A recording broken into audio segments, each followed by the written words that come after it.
সম্মানিত দর্শক শ্রোতা, দেশ এবং দেশের বাইরে থেকে আপনারা যারা সংযুক্ত আছেন আমাদের ভিডিও দেখতেছেন এবং শুনতেছেন, সবাইকে আন্তরিক প্রীতি ও শুভেচ্ছা জানিয়ে শুরু করছে আজকের প্রতিবেদনে অংশ নেয়া এই সুন্দর আপুটির জীবনের গল্প কথাগুলো তুলে ধরবো। কেন এসেছে প্রতিবেদনে বিস্তারিত আলোচনা থাকছে। আপুটি দেখতে খুবই চমৎকার।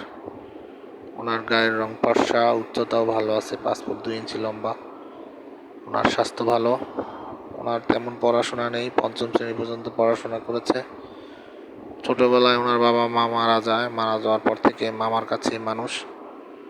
ওখানে থেকেই উনি ওনার জীবন এতদিন পর্যন্ত আসলে কাটিয়েছে। তা এখন উনি বর্তমানে একটি এনজিওর অফিসে অফিস সহকারী কাজে নিয়োজিত আছে। আর ওনার বর্তমান বয়স হচ্ছে 21। বিয়ের বয়স পার হয়ে যাচ্ছে। আসলে উনি তেমন কোনো ভালো মনের মানুষ পাচ্ছে না। আর 2-1 জন যাও আপনার সম্বন্ধ আসে, কিন্তু আপনার যৌতুকের দাবি দেওয়ার যে ঝামেলা আছে সেটা তার মামার পক্ষে বহন করা সম্ভব হচ্ছে না। ওনার মামাদেরও আর্থিক অবস্থা অতটা ভালো নয়। পরিবারে ওনার মামা মামি আছে, আর ওনার একটি মামাতো বোন আছে। আর উনি 4 জন মিলেই ওনারা মামার বাড়িতে থাকে। তো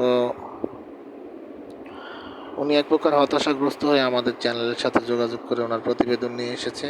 উনি কোনো সাহায্য সহযোগিতার জন্য আসেনি।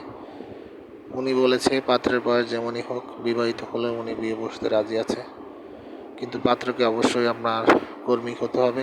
সেটা হচ্ছে ওনার দাবি। আর তেমন কোনো দাবি নেই। তো সেই ক্ষেত্রে আরও বিস্তারিত ওনার মুখ থেকে জানতে চাইলে স্ক্রিনে দেওয়া নাম্বার আছে, নাম্বারে কথা বলে ওনার নাম, ঠিকানা, ডিটেলস সব কিছু জেনে নেবেন। আর আমাদের চ্যানেলের ভিডিও যারা নিয়মিত দেখছেন শুনছেন, যদি ভালো লাগে প্রত্যেকটি ভিডিওতে একটি লাইক এবং কমেন্ট এবং ভিডিওটি শেয়ার করতে ভুলবেন না। শেয়ার করে আমাদের চ্যানেলকে সাপোর্ট করবেন। আর অবশ্যই চ্যানেলটিকে সাবস্ক্রাইব করে রাখবেন।